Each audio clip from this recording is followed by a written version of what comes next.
Նինոցմինդայում տարիներ առաջ փակվեց ծննդատունը, ու մինչ օրս ինչպես բնակիչներն, այնպես էլ բուժաշխատակազմը սպասումի մեջ է, թե արդյոք այն պիտի բացվի։ Հղի կանայք ծննդատան բացակայության պատճառով ստիպված են անցնել երկար ճանապարհ, մանավանդ հեռավոր գյուղերում ապրողները։ Причину я не знаю, и, наверное, никто не может сказать.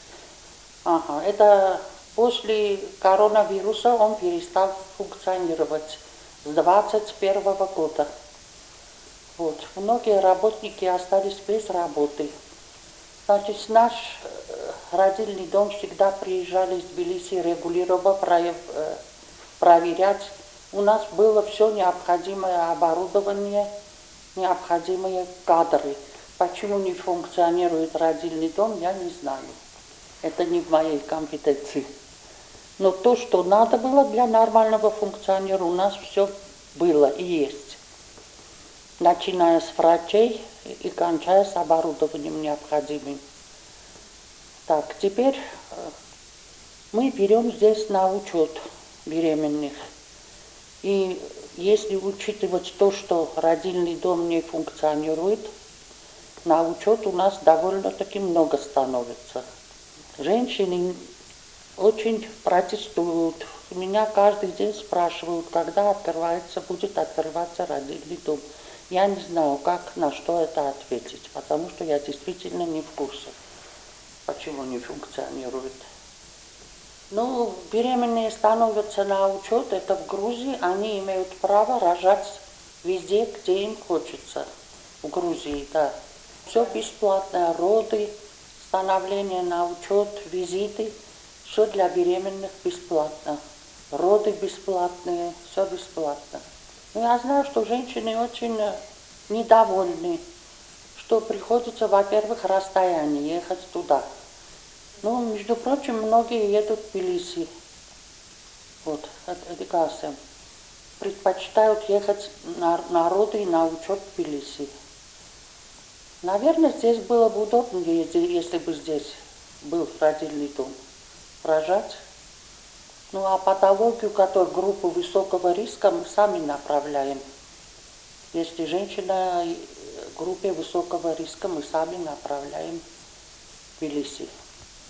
И очень важно, мы в нашей Богдановке была преемственность. Берем женщину на учет, а потом они приходят у нас рожать. Это тоже очень важно, преемственность между беременной и врачом. Никуда попала она едет, а именно к своему врачу приходит рожать. Это, я считаю, это очень важным моментом было у нас. У нас всегда было так. Каждая женщина рожала у своего доктора. Նինոցմինդայի ծննդատուն իր աշխատանքային գործունեության ընթացքում միշտ աչքի է ընկել որակյալ սարքավորումներով, հոգատար բուժանձնակազմով ողջ տարածաշրջանում։ Այս մասին փաստում են վաստակաշատ աշխատակիցները։ Ծննդատունը շատ մեծ նշանակություն ունի ժողովրդի համար, որովհետև եթե չկա ծննդատուն Նինոցմինդայում, առաջացնում է շատ մեծ դժվարություններ։ Մարդիկ գնում են Ախալչխիա, Ախալքալակ, Թբիլիսի, ոմանք եթե ունեն հայկական գրանցում գնում են Հայաստան։ Եվ դա բերում է շատ մեծ դժվարությունների։ Իսկ եթե տեղում էր մեր ծննդատունը շատ լավ, շատ հոգատար բժիշկներ ունեինք մենք, շատ լավ կոլեկտիվ էինք, այստեղ իհարկե ծննդաբերելը շատ հեշտ է ժողովրդի համար։ Հիմա առաջացել է շատ մեծ դժվարություններ, մարդիկ ստիպված են լինում գնալ հասնել չգիտեմ ուր ծննդաբերեն եւ այնտեղ լինում են դժվարություններ իհարկե։ Մի խոսքով չլինելով Նինոցմինդայում ծննդատուն առաջացնում է շատ մեծ հոգս ժողովրդի համար եւ շատ մեծ դժվարություններ։ Իսկ ինչ վերաբերվում էր մեր հիվանդանոցին եւ մեր ծննդատանը, դա այս ամբողջ տարածաշրջանում Ախալքալակ, Ախալցիխե, Ասպինձայեն մեր ծննդատունը միշտ եղել է առաջին տեղում։ Միշտ հպարտացել ենք, որ մենք այդպիսի ծննդատուն ենք ունեցել, այդպիսի խելացի գրագետ բժիշկներ ենք ունեցել եւ Պողոսյանի գլխավորությամբ մեր հիվանդանոցը եղել է միշտ առաջավորը։ Առաջի տեղում եղել է միշտ Նինոց Մինդայի հիվանդանոցը։ Եվ ես մինչև հիմա որ չեմ աշխատում, ես հպարտանում եմ իմ հին աշխատակիցներով, մեր բժիշկներով, իհարկե մեր լավ բժիշկները մահացել են,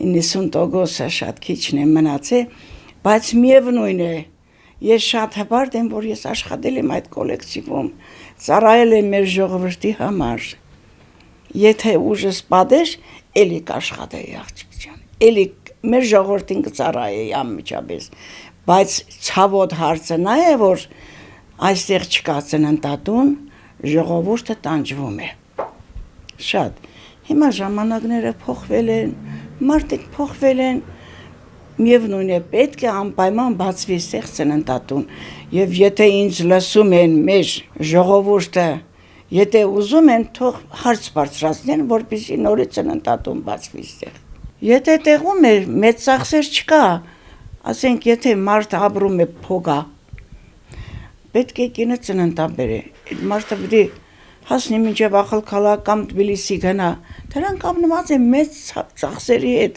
սոցիալական բարդ հարցեր են դրանք, որոնք պետք է որոշվեն անպայման։ Մեղք է ժողովրդին, ոչ բոլորը ֆինանսավորված են, որ կարողանան շատ հեռու տեղեր հասնելու ծննդաբերել։ Դրա համար հարկավոր է տեղում նորից բացեն ծննդատունը, որպեսզի ժողովուրդը այդպիսի դժվարությունների հետ գործ չունենա։ Նինոց Մինդայի մունիցիպալիտետում այսօր ապագա մայրիկների համար տրվել է մեկ հնարավորություն՝ հղիության ընթացքում բուժզննումն անցնել տեղի հիվանդանոցում, բայց ծննդաբերելու համար պետք է մեկնեն կամ Ախալքալակ կամ որևէ ուրիշ քաղաքներ։ Ու սա խնդիր է, բայց ինչ արած։ Գիտենք, որ կորոնավարակից հետո մեր ծննդատունը փակվեց Նինոց Մինդայի, սակայն կոնսուլտացիան ես անցել եմ մեր Նինոց Մինդայում բժշկուհի Գոհարի մոտ, Գոհար Վարդանյանի մոտ։ Ամեն ինչ շատ լավ էր, սակայն երբ եկավ պահը, որ պետք է ես կողմնորոշվեի որտեղ եմ ծննդաբերելու, իմ բժշկուհի Գոհարը